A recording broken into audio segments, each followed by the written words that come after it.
From Fox 5 New York, this is Good Day Weekend. Good morning and welcome to Good Day Weekend. It's Sunday, July 13th. I'm Lisa Evers in the Fox 5 newsroom. Thank you for joining us live on the Fox Local app. The FIFA Club World Cup tournament wraps up later today. Europe's Paris Saint-Germain will face off against English Premier club Chelsea in the final match, and it'll be at the MetLife Stadium. The tournament started about a month ago. 32 teams tried to make it to this point. FIFA officials say the event has been an incredible success, both financially and for fans. The match starts at 3. You can expect a Super Bowl-type halftime curated by Coldplay's Chris Martin. And remember, security will be tight. President Trump will attend the Club World Cup final. Make your life easy if you're heading to the game. Get there early. New Jersey DOT is encouraging people to use mass transit, but if you do decide to drive, authorities say plan to arrive 3 hours early. Elsewhere, Columbia University could be close to a deal to restore federal funding, according to multiple reports. The agreement with the Trump administration would allow the school to once again have access to more than $400 million in funding. The White House said it's stripped Columbia of that money because of its handling of pro-Palestinian protests on campus. And here's a look at your weather today. Temperatures are expected to be around 83 degrees. Tonight, temps dropping to the mid-70s. Tomorrow, we could be looking at some showers later in the day. The man accused of hitting and killing 2 pedestrians appearing before a judge. Authorities say they're looking into what role alcohol may have played in the senseless, violent deaths. Fox 5's Richard Giacobas has the details from the defense and the prosecution. That shocking surveillance video shows the moment Juventino Anastasio Florentino's black BMW plows into 2 men on their way to a mobile food pantry in Sunset Park just before sunrise on Friday morning. We are pausing the video moments before impact. 59-year-old Fakui Lin and 80-year-old Keksoon Chen, both of Brooklyn, were crossing 3rd Avenue at 52nd Street underneath the Gowanus Expressway before they were struck.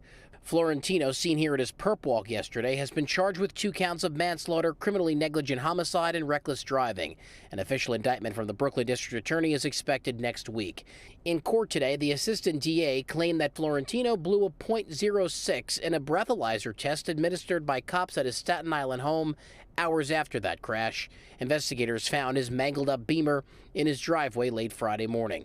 The assistant DA also revealed that Florentino claimed it was all his fault at the time of his arrest, but his attorney says his client is not guilty, has no prior arrests, has held a full-time job at a Staten Island restaurant for 2 years, and has been in the U.S. for 7.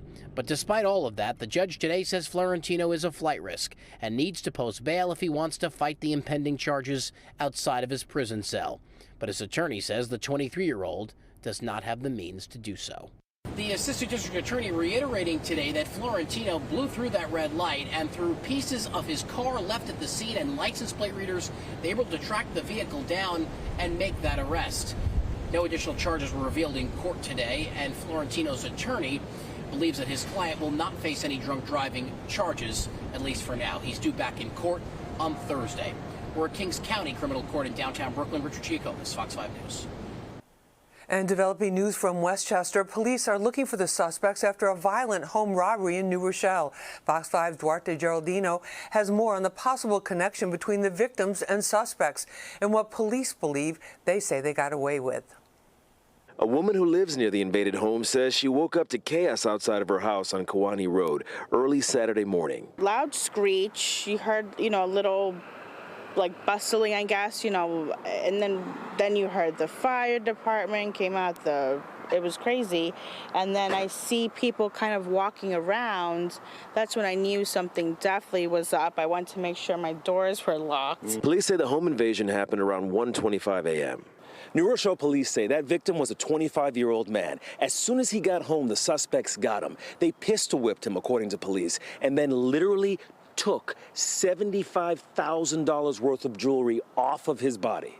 After the robbery, officers canvassed the area, including Sheldrake Drive, searching for Ring doorbell footage that might show the suspects. Somebody was robbed of $75,000 worth of jewelry that he had on his person.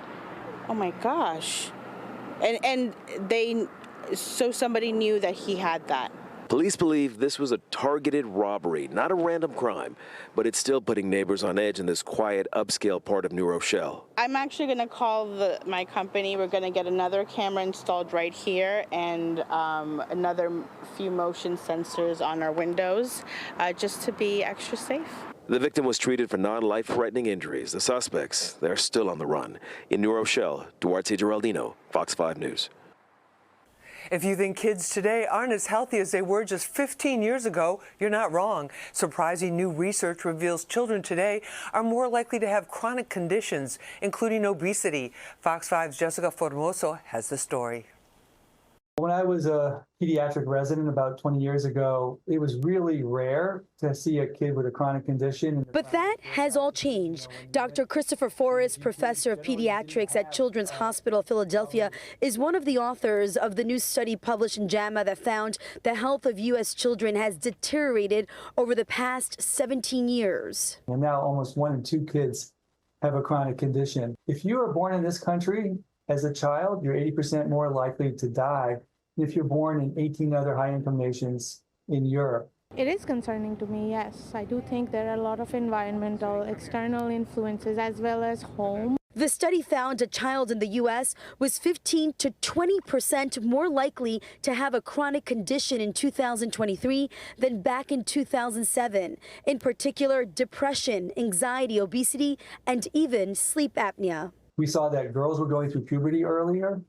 Girls and boys were experiencing more emotional distress, more loneliness, more anxiety, more depression. Aside from all that, Dr. Forrest says kids are also experiencing more physical symptoms like pain, coughing, vomiting, and respiratory symptoms. He says this health decline highlights the need to identify and address the root causes. There is no single cause. So yes, there's probably a contribution of poorer diet. Yes, there's probably a contribution of less activity. What is required is that communities take stock how they can improve their neighborhoods, the cities where kids live, and ultimately our nation. It's like a snowball effect, and kids are being harmed. The parents don't spend enough time with their kids. They work too much, so the kids are by themselves, and they go through all this by themselves instead of having their parents there. Dr. Forrest says this is a wake-up call and there needs to be a transformation to the entire ecosystem. In Forest Hills, I'm Jessica Formoso, Fox 5 News. Scientists say a summer wave of COVID is causing the increase.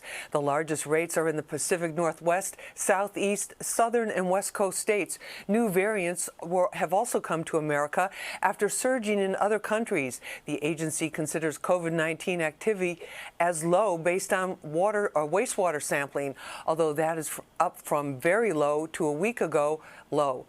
The CDC also says COVID-19 now surges during 2 periods each year, July through September and December through February. A heads up, if you use E-ZPass, the Port Authority has a new policy in place, and it means you could pay a higher toll if your tag isn't mounted properly. Fox 5's Jody Goldberg shows us the do's and the don'ts. Mount it or pay more. That's the message for drivers using E-ZPass across New York and New Jersey after a new mid-tier toll increase for improperly mounted tags. Unfortunately, mine is properly affixed. If people don't want to get fined, do the right thing. You may think mounting your E-ZPass here, tossing it on the dash or holding it up as you drive through is enough. But unless it goes here where it's supposed to, you may be charged more. So all you need to do is put it on the card. The toll right now $14.06 for drivers who have their E-ZPass properly mounted. But for those who don't, they risk being charged $18.72, an increase of almost $5 depending on whether they're passing during peak or off-peak hours. Crossings affected include the Lincoln and Holland tunnels, the GW Bridge Outer Bridge crossing, and the Bayonne and Goethals bridges. I think they're getting a little out of hand with trying to raise money, and there's probably better ways to do it. It's a move that impacts about 10% of transactions, according to officials, who say this will put the brakes on backlog billing and offset the added cost of manual processing when the system can't read a tag. There are a lot of unfair situations, but if you're asked to do something, you don't do it, and it seems reasonable. The Port Authority posting this video on their website for anyone wondering how to properly place their E-ZPass. It's absurd. Just one more way to get another dollar out of us. On Long Island, Jody Goldberg, Fox 5 News. Don't go away. We'll be right back. Take a look at this. A yellow cab sent crashing into the side of scaffolding on East 56th Street and Lexington Avenue. The passengers in the cab tell us the taxi was hit by another driver, causing it to veer into the sidewalk structure. He spoke with Fox 5, saying understandably he's shaken up by the crash. I was actually, I didn't wear a seatbelt. Everyone should wear their seatbelt, so that's on me. And I tried to brace myself, so hence I have some scratches from that. And I did hit my head a little. An important reminder for all of us to always wear the seatbelt. No other injuries were reported. This week on the 5 o'clock news, Dr. Rabia De La Tour from NYU Langone Health joined us live to discuss a concerning new study showing that kids' health is declining in the U.S., plus which summer barbecue item is better for you, hot dogs or hamburgers. In Fox 5 Health News, the health of kids of the U.S. has gotten much worse over the last 2 decades. Researchers are blaming it on obesity and depression. All right, joining us now, Dr. Rabia De La Tour from NYU Langone Health. Doctor, this is such a distressing study to read. I mean, you look, no matter where you look, we're going backwards, it seems. I completely agree. I think most clinicians and physicians in the United States would tell you anecdotally that it seems like kids are getting sicker. They're more likely to come in with chronic illnesses than they used to, let's say, 20 years ago. But now we actually have evidence showing this. The study was just published in JAMA showing that from 20 years ago, 15 years ago, there's been a significant increase in chronic illnesses, and kids are 15 to 20% more likely to suffer from things like depression, anxiety, sleep apnea, and obesity compared to where we were in 2007. So this is very concerning data. Yeah, what are experts saying that we need to do? Because we know that ultra-processed foods are such a problem, and really what you put into your body is the source of the problems. I would say that it's most likely multifactorial. So of course, ultra-processed foods and processed foods are bad for our health and we should be minimizing them. But there's also an issue with more sedentary lifestyle, addiction to technology. We're seeing more substance use and abuse among younger and younger children. And so all of these things combined are reasons why we really need to adjust the way that we're kind of raising our kids and treating our kids and respecting our kids, and what we're allowing, like let's say on school campuses, for example, and especially with technology. So a lot of things, a lot of area for improvement, but very, very concerning data. No doubt about it. All right, well, on a much lighter note, when you're at a barbecue, it's kind of a lost cause when it comes to eating healthy, but when forced to pick between hot dogs and hamburgers, which one is theoretically the healthier option? We know they're not the greatest, but walk us through sort of the debate that a lot of us have in our minds. You don't eat this stuff every day, but you're at the barbecue, you're going to indulge. What would you do if you were in that situation? I've been in this situation multiple times, including 4th of July, and I have to say, when there's an option, a person should always reach for a burger, and I'll tell you exactly why. Hot dogs tend to be in ultra-processed or heavily processed foods with a lot of additives, and it's lower quality meat in general. So especially if you're kind of preparing these burger patties at home, if you're using better quality meat, you can have a legitimately kind of nutritious meal with the protein-packed meal and less additives and preservatives than a hot dog. That said, there's always optionality with both. Sometimes you can get really poor quality meat for a hamburger, for example, and yet a hot dog could be like a really good quality. But that being, it's really important, everything in moderation. No one should be eating any things in excess. Red meat, hot dogs in general, all of these things in excess have been linked to things like colon cancer and other chronic illnesses. So it's really important to just remember that these are special occasion foods and not regular parts of our diet. Yep. Yeah, everything in moderation. Pick your That's battles. the key. Makes sense. All right, Dr. De La Tour, we appreciate it. Thank you. We'll be right back with a look at what you missed this week on Good Day New York. But first, let's take a look at the weather for the week ahead.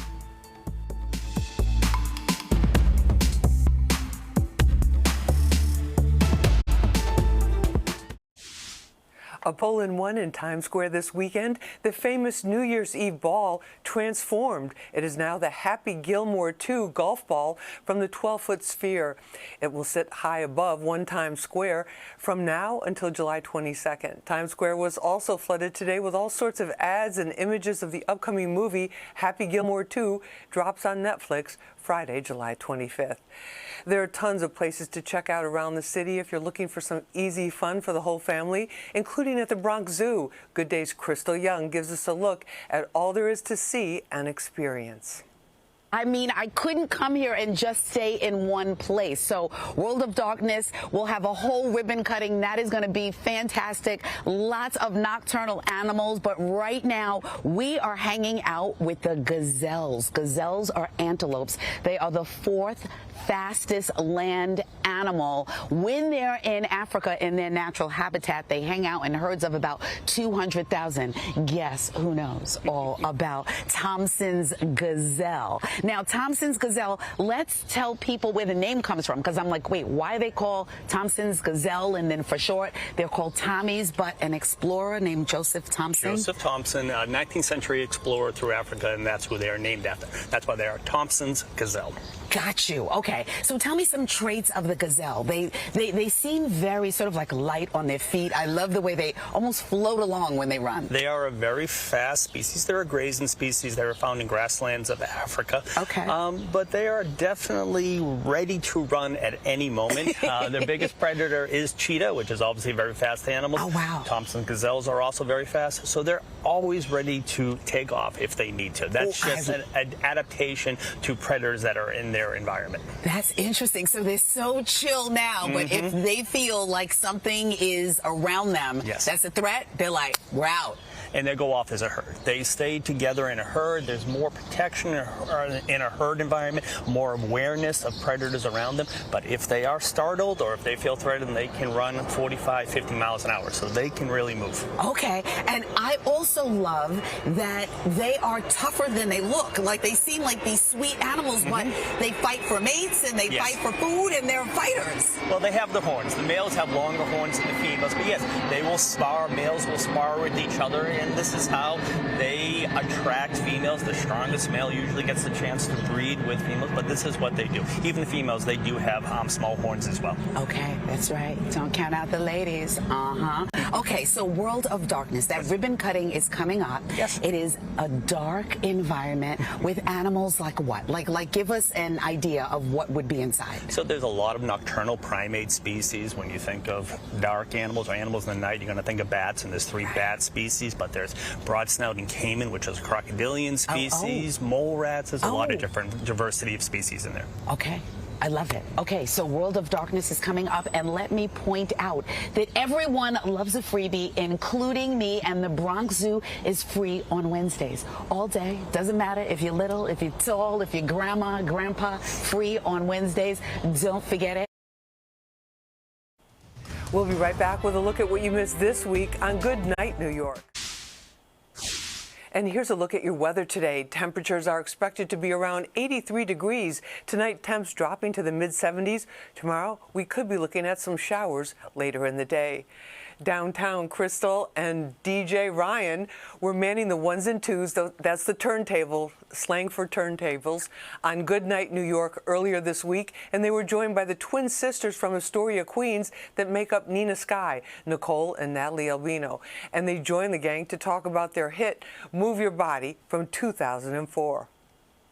Coming through. Now, you ladies are from Queens. When did you first know that you had some musical aspirations? We've been singing, apparently, since we could talk. So we've always wanted to do music. We've always sung together. Okay. Forever. Okay. Basically, This is a forever thing. We're twins. Yeah. So it is a forever it's been a shared thing. dream since we were pretty young. Okay. Then how did it pop off and turn into #4 on the Billboard Hot 100? I mean, that's impressive. You know, we recorded the song in 2004 with the Jetsons, Cypher Sounds. once they gave us the rhythm. We wrote it. We wanted to write a song that was automatic, a club banger, and you know, people took to it. Yes. We feel so blessed about that. Yes. People still play it. People still party to it. Here we are. That's what we're doing. Yes. Full circle. So what is it like when you ladies perform for the hometown, for New Yorkers, New Jersey, Connecticut, wherever you may be? It always feels really good. High energy. New York City is like the Mecca. It's party central. So it's always a vibe. I mean, look at this energy right here. Yeah. Come on. You know, Fox 5. So I want to know, when you guys go out and they play this song and you see people kind of getting down to it, are you like open the corner like, that's us stuff? You know what's Like, cool is like you when we're feel? out with our families, with our kids, and they get to hear it and jam onto it, is like, it's amazing. That's got to be the best gift, right? It's so cool. Got you. Now you guys have something coming up, right? We On have an July event. 20th. Yeah. Okay, tell us what's going to happen at the Sultran Room and Rooftop. It's the Sultan Room and Rooftop, July 20th in Brooklyn, New York City. We're throwing a party called Y2K.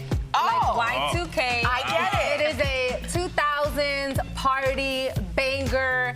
Like, come on, Nicole, give them the vibe. Everything from we're giving Nina Sky to Backstreet Boys. You're gonna hear Daddy Yankee, all the joints that you love from that era, the joints that everyone loves from that era. We're performing. Paula Deanda's performing. We have some incredible DJs from New York City: Dana Lou, Vashti, like you. Eden. I mean, I'm DJing too. Come on now. Right. I don't even know why I'm doing this here. Exactly. You should be doing come this. DJ. I think so. Yeah, we gotta make that happen. But, you know, so that would be nice. a Y2K party, you know, on steroids. It is a blast. So if you guys want to come out and dance to the early 2000s, all right, with us, Paula Deanda, Vashti, Dana Lou, and Eden, come through, party with us. All right, I like it. I got to eat my Wheaties. I got to get my sleep, take all my naps, you know, take my vitamin. We need this energy there. We need this. That's what we need, Crystal. Come on now. No, so I can be ready. You know what I mean? You are ready. Right. Yeah. Now, I feel like ladies. you're born ready. Okay. Yeah. Tell us a little bit about what it was like recording this song right here. This is another banger right here. Oye Mi Canto, 2005. We were in the studio with Nori. He had this idea to write a massive reggaeton record. We recorded it, and same thing, it just kind of blew up. Hearing this song now, even today, is it's incredible to see how far it's gone, and to see how much it's done for the entire movement. It brings you back a little. We'll be right back with this morning's top stories.